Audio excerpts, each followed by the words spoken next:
Welcome back to Late Night. We're here with Secretary Pete Buttigieg.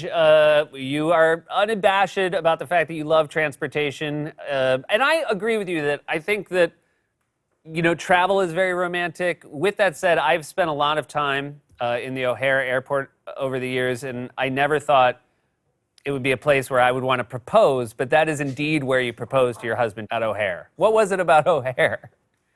Yeah, I know not everybody understands that O'Hare can be a romantic place, but it absolutely can. So the first time Chasten and I ever communicated, it was on this app called Hinge, and he was sitting at gate B5 at the airport. He had a job that involved helping exchange students move through the airport. And I always remembered that in a certain technical sense, even though it was remotely, that was where we first met. So later on, when the time came to propose, I found this app. I could check on when it was going to be quiet at that gate based on when the planes were coming and going.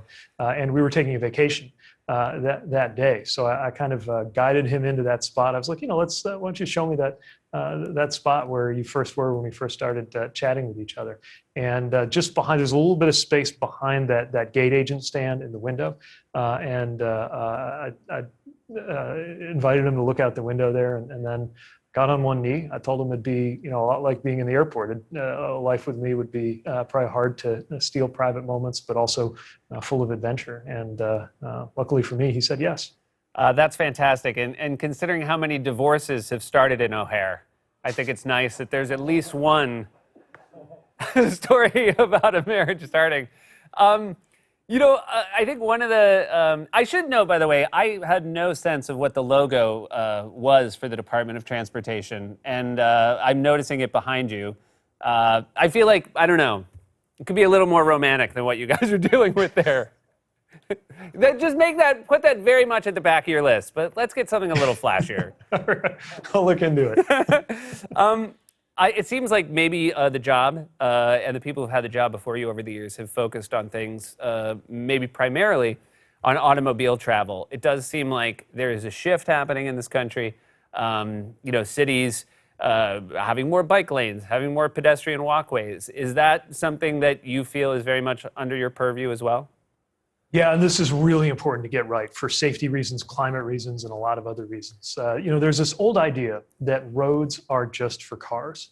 I believe roads are for human beings, and human beings might be in a car or might be on a bicycle or a scooter or on foot or in a wheelchair, and roads need to support everybody, however it is that you get around.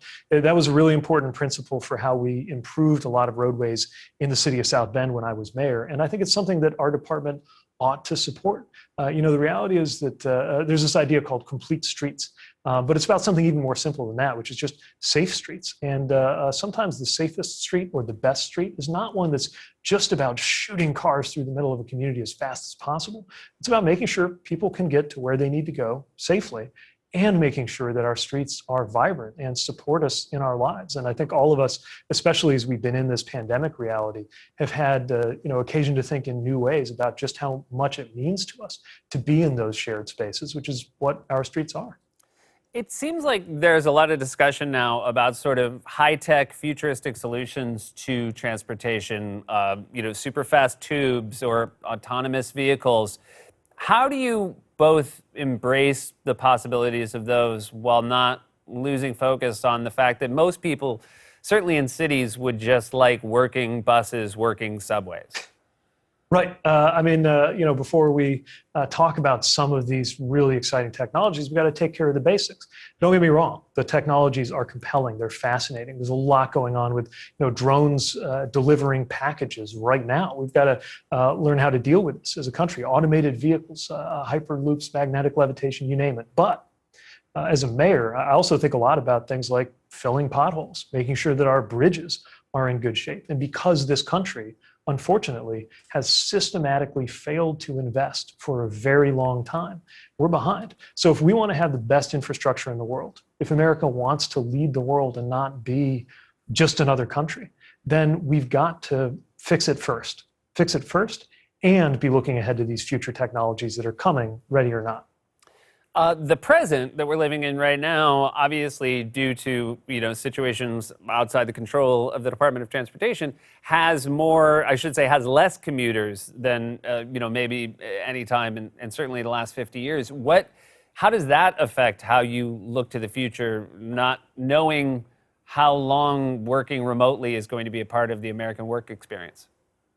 I think the next normal is not going to be like the last one, and we don't yet know everything that means. I think for a lot of employers and a lot of workers, the 9 to 5 will never quite be the same. I think it's safe to say all of us are ready to not be on Zoom, not be online quite as often as we are, but that doesn't mean we're going to snap right back to the old patterns. And that means how people commute might change. Real estate might change. The way we use our land might change. And the reality is there's no predicting that just yet. We just got to make sure we're flexible and ready to return to something better than what we had before. Well, I really appreciate your time.